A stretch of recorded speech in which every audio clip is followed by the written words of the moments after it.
मित्रों, आपने कहीं ना कहीं सुना होगा कि जो भी मनुष्य बुरा कर्म करता है उसके साथ हमेशा बुरा ही होता है। चाहे वह मनुष्य कितना भी बड़ा धनवान हो, कितना भी भाग्यशाली हो, परंतु उसके कर्मों का फल उसे अवश्य ही मिलता है। तो इसी प्रकार भगवान विष्णु ने स्वयं बताया है कि माँ बाप के अच्छे और बुरे कर्मों का फल उनकी औलाद को भोगना पड़ता है। जैसे माता पिता के द्वारा किया गया अच्छा आचरण उसकी औलाद को प्रभावित करता, ठीक उसी प्रकार यह बात कहाँ तक सही है कि माता पिता के कर्मों का फल भी उसकी औलाद को भोगना पड़ता है। मित्रों, मनुष्य को खुद के अच्छे और बुरे कर्मों का फल तो उन्हें भोगना पड़ता ही है, उसी प्रकार औलाद के माता पिता के बुरे और अच्छे कर्मों का फल उनकी औलाद को भी भोगना पड़ता है।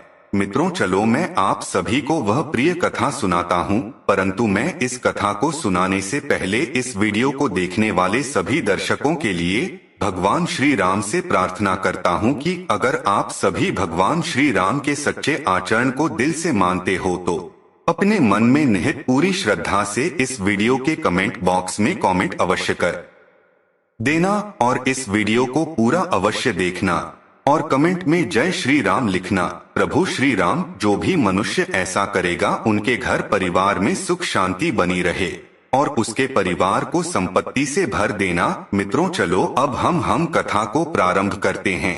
एक बार की बात है, भगवान विष्णु माता लक्ष्मी जी के साथ क्षीर सागर में शेषनाग की सया पर विश्राम कर रहे थे।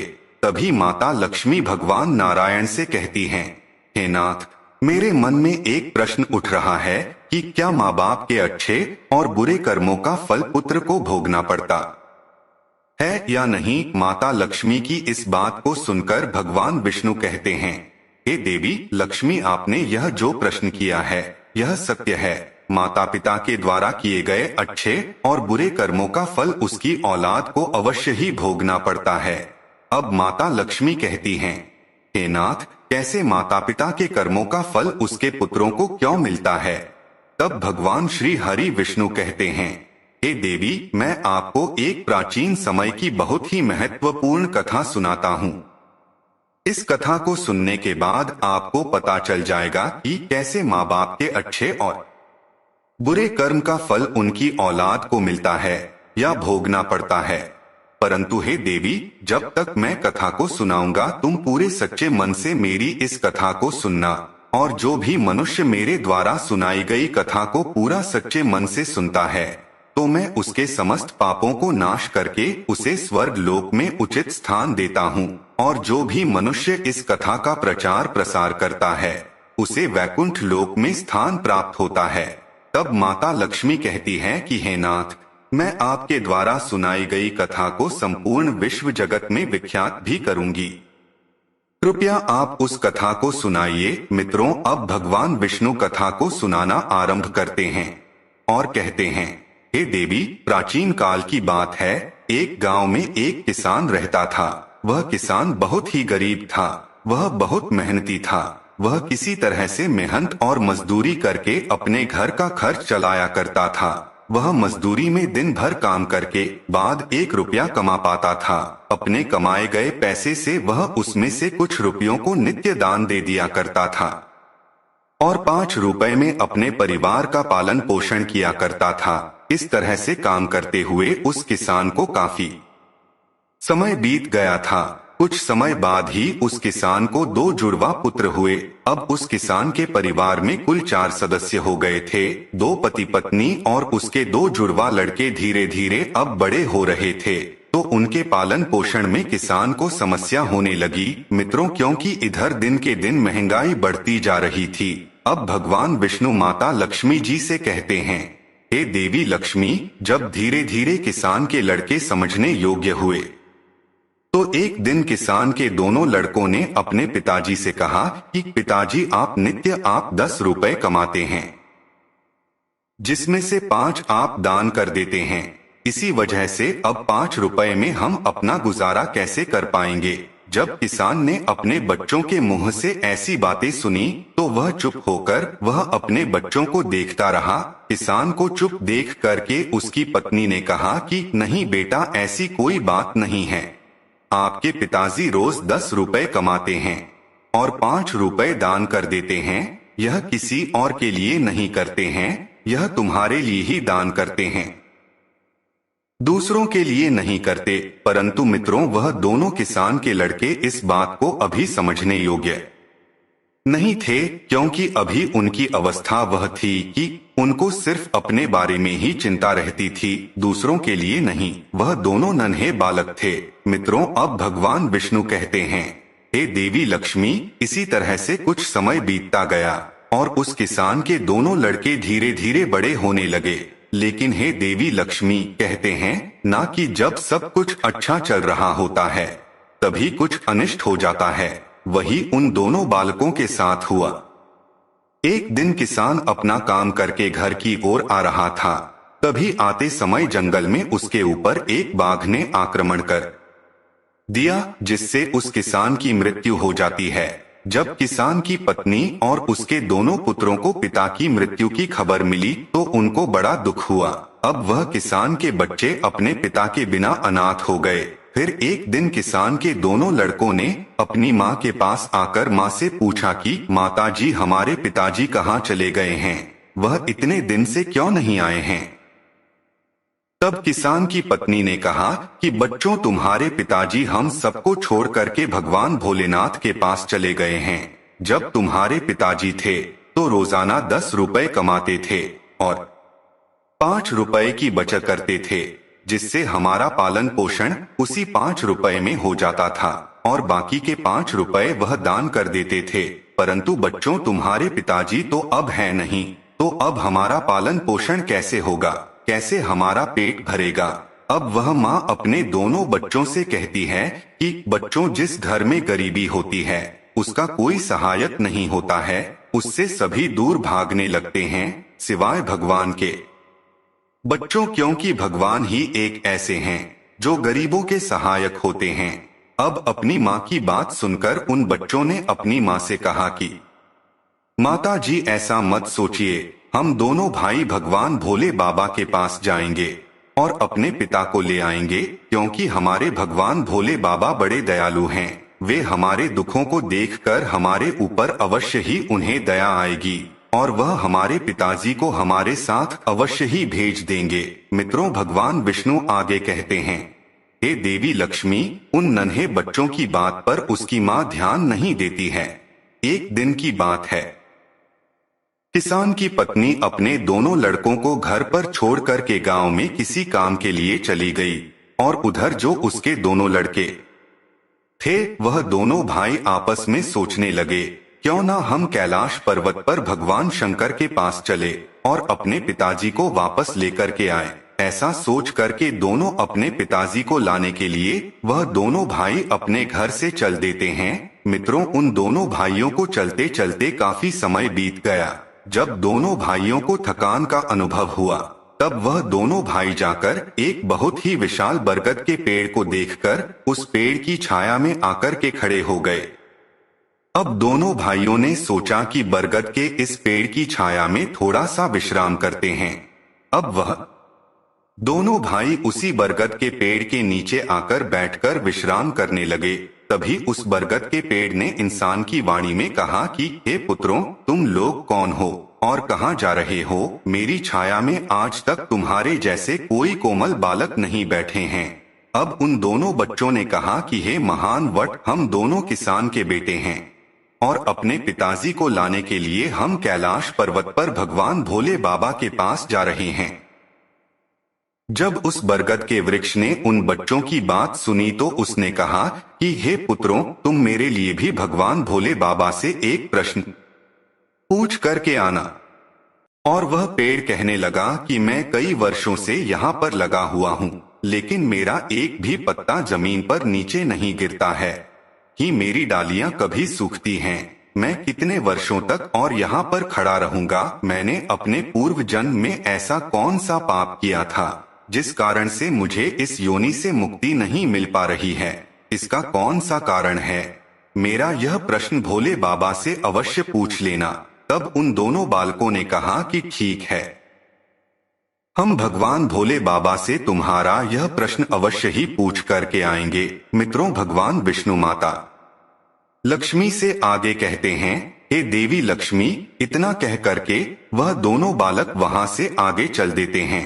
जब वह रास्ते से जा रहे थे तो उनको रास्ते में चलते चलते उन्हें एक बहुत ही भयानक बड़ा सा सर्प मिल गया। उस सर्प को देख करके वह दोनों भाई डर के मारे कांपने लगे और एक स्थान पर खड़े हो गए। वहां से वह दोनों भाई भागने ही वाले थे कि तभी सर्प मनुष्य की वाणी में बोलने लगा और उसने कहा कि बच्चों, तुम मुझसे डरो मत। मुझे इतना बताओ कि तुम कौन हो और कहाँ जा रहे हो। वह दोनों बच्चे उस सर्प के पास गए और हाथ जोड़ करके कहने लगे, हे नाग देवता, हम दोनों किसान के पुत्र हैं और हम दोनों जुड़वा भाई हैं। हम दोनों कैलाश पर्वत पर भगवान भोले बाबा के पास अपने पिताजी को लेने के लिए जा रहे हैं। इस बात को सुनते ही उस सांप ने कहा कि बच्चों, तुम भगवान भोले बाबा से मेरा एक प्रश्न पूछ करके आना। मैं कई वर्षों से यहाँ पर पड़ा हुआ हूँ, मुझसे अब चला भी नहीं जाता। मेरे शरीर में इतनी जान नहीं है कि मैं थोड़ा सा भी चल फिर सकूं। मैंने अपने पूर्व जन्म में ऐसा कौन सा पाप किया था जिस कारण से मुझे इस सांप की योनि से मुक्ति नहीं मिल पा रही है? इसका कौन सा कारण है? तब उन लड़कों ने कहा, ठीक है, हम भगवान भोले बाबा से तुम्हारा यह प्रश्न पूछ करके जरूर आएंगे। मित्रों, अब भगवान विष्णु माता लक्ष्मी से आगे कहते हैं, हे देवी लक्ष्मी। इतना कह करके वह दोनों लड़के आगे चलने लगे। फिर धीरे धीरे जब वह आगे चलते गए तब चलते चलते रास्ते में उन्हें एक सेठ जी मिले। सेठ ने कहा कि बच्चों, तुम दोनों कौन हो और इतनी कड़ी धूप वाली गर्मी में कहाँ जा रहे हो? देखने में तो तुम बड़े ही सुकुमार और कोमल लग रहे हो। उन दोनों बच्चों ने सेठ जी से कहा कि सेठ जी, हम किसान के बेटे हैं और हम दोनों सगे जुड़वा भाई हैं। हम दोनों कैलाश पर्वत पर भगवान भोले बाबा के पास अपने पिताजी को लाने के लिए जा रहे हैं। अब उन दोनों बच्चों की बात सुनकर उस सेठ ने कहा कि हे बच्चों, तुम भगवान शिव से मेरा एक प्रश्न पूछकर आना। वह सेठ कहता है, हे बेटो, तुम भगवान भोलेनाथ से पूछना कि मैंने चलते हुए राहगीरों की प्यास बुझाने के लिए मैं कई सालों से यहाँ पर एक कुआं खुदवा रहा हूँ, लेकिन इसमें पानी अभी तक नहीं निकला है। मैंने अपने पूर्व जन्म में ऐसा कौन सा अपराध किया था जिस कारण से इस कुएं में अभी तक पानी नहीं निकला है? मैंने इसमें बहुत सारे पैसे भी खर्च कर दिए हैं, इसका क्या कारण है? उन लड़कों ने कहा, ठीक है सेठ जी, हम भगवान भोले बाबा से तुम्हारा यह प्रश्न पूछ करके जरूर वापस आएंगे। मित्रों, भगवान विष्णु जी माता लक्ष्मी से आगे कहते हैं, हे देवी लक्ष्मी। वह दोनों भाई इतना कह करके वे दोनों बालक वहां से आगे की ओर चल देते हैं। जब वह दोनों बालक थोड़ा सा आगे चलते हैं तो उन्हें रास्ते में एक बहती हुई नदी मिलती है। वह दोनों भाई धीरे धीरे नदी के किनारे पर पहुंच जाते हैं तो उस नदी से एक मछली निकलकर उनके पैरों के पास में आ जाती है और कहने लगती है, बच्चों, तुम कौन हो और कहाँ जा रहे हो? तुम दोनों बिना नाव के ही क्यों जा रहे? तब उन बच्चों ने कहा, नाव तो यहाँ पर है, लेकिन नाव में बैठने के लिए हमारे पास पैसे नहीं हैं, क्योंकि हमारे जो पिताजी थे वे नित्य 10 रुपया कमाते थे, जिसमें से वह 5 रुपया रोजाना वे दान कर देते थे और 5 रुपयों से ही हमारा पालन पोषण होता था और किसी तरह से हमारे घर का गुजारा होता था। अब हमारे पिताजी घर पर नहीं है, वे भगवान भोले बाबा के पास चले गए हैं, इसलिए हम दोनों भाई उनको लाने के लिए कैलाश पर्वत पर भगवान भोलेनाथ के पास जा रहे हैं। मित्रों, अब भगवान विष्णु आगे कहते हैं, हे देवी लक्ष्मी। उन बच्चों की बात सुनकर के उस मछली ने कहा कि बच्चों, तुम भगवान शिव से मेरा एक प्रश्न पूछ करके आना। उनसे तुम यह पूछना कि कई वर्षों से मैं इस नदी में भटक रही हूँ, मेरी 7 पीढ़ियां गुजर गई हैं, परंतु मैं अभी तक इसी नदी में रह रही हूँ। मैंने अपने पूर्व जन्म में ऐसा कौन सा पाप किया था जिस वजह से मुझे इस योनि से मुक्ति नहीं मिल पा रही है? इसका क्या कारण है? तब उन लड़कों ने कहा, ठीक है, हम भगवान भोलेनाथ जी से तुम्हारे इस प्रश्न का उत्तर जरूर पूछेंगे और वापस आते समय तुम्हें बता करके जाएंगे। इतना कह करके वे दोनों लड़के वहां से आगे की ओर चल देते हैं। वह दोनों भाई चलते चलते एक दूसरी नदी के किनारे पर पहुंच जाते हैं। जब वह दोनों भाई दूसरे नदी के किनारे पर पहुंच जाते हैं, तब उन्होंने देखा कि एक मरा हुआ व्यक्ति वहां पर पड़ा हुआ है। दोनों भाई उस मरे हुए आदमी को लांघ करके जाने लगे तो वह मरा हुआ आदमी चिल्लाकर कहने लगा कि अरे बच्चों, तुम कौन हो और तुम कहाँ जा रहे हो। उन बालकों ने उसकी आवाज सुनी तो वे घबराए मन से बोले कि हम किसान के पुत्र हैं और हम दोनों जुड़वा भाई हैं। हम दोनों भाई कैलाश पर्वत पर भगवान भोले बाबा से अपने पिताजी को लेने के लिए जा रहे हैं। उस मृतक आदमी ने कहा कि तुम भगवान भोलेनाथ से मेरा एक प्रश्न पूछ करके आना। और मेरा भगवान भोलेनाथ से प्रश्न यह है कि मेरा शरीर कई वर्षों से इस नदी के किनारे पर ही है। कभी पानी का लहर आता है तो मेरा शरीर नदी के अंदर चला जाता है, लेकिन फिर वापस नदी के बाहर निकलकर किनारे पर मेरा शरीर आ जाता है। ना तो मेरा शरीर गलता है और ना ही सड़ता है। इतने सालों से मेरा शरीर जैसे का तैसा ही है। मेरे शरीर का दाह संस्कार न होने के कारण ही मुझे मुक्ति नहीं मिल पा रही है।